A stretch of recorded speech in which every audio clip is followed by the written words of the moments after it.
Sveiciens 12. Jā, 12. septembrī. Laikam 12. šodien.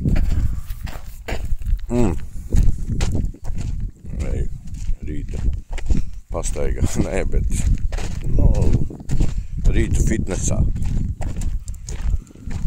Jā, kas jauc? Jā, vienīgais. Nekas tāds īpašs, bet vienīgais, es nezinu. Latvijā. Es kaut kā neredzēju, es baigi nemeklēju īstenībā, bet tā pirmajos virsrakstos viennozīmīgi nebija nemazam ziņās. Kad par to, kas Nepālā darās. Tad masveida grautiņi, kurā tas bija 8. datumā, laikam. 7. vai 8.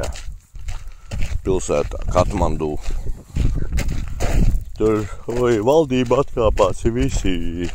Bet, es tā vilku paralēlis, es tā vienkārši ar to, kad sāku vilkt, galvā tā domājot, ka Rīgā, kad bija 8. gada beigās, ja nemaldos, vai 9. gada sākumā, 8. gada beigās, laikam, ka bija tie grautiņi.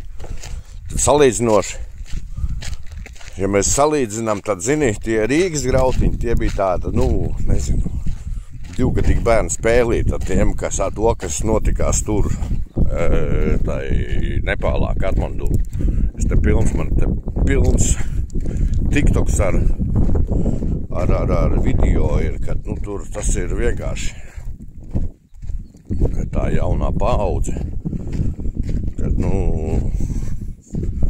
un tā masa, galvenais trakākais, kā tā masa, viņi jau ir baigi daudz, iedzīvotāji, tur baigi apdzīvotība ir sanāk uz kvadratūru.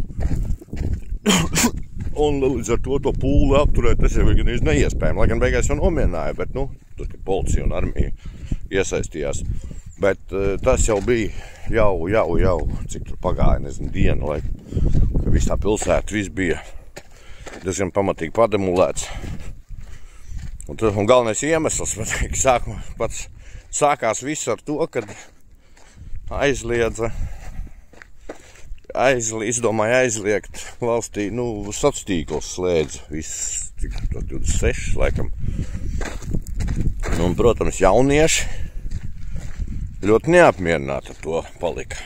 Un izgāja ielās, un tad tas lēnām, kā lavīna pārvērtās par, ka beigās, ja jau to sociālos tīklus tā jau atjaunoja, ka tik un tā jau turpinājās viss, un tā jau bija pret korupciju, un kad vispār viss ir sūdīgi, viss ir dirsā, un viss ir slikti. Tā lūk. Es nezinu, es īpaši vairāk, es neskatīšos tagad ziņas, ja, nemeklēšu, bet pirmajās tajās dienās viennozīmīgi nebija. Kad tas notika Latvijas ziņās, tas gan izvēl neparādījās. Varbūt pa televizoru, nezinu.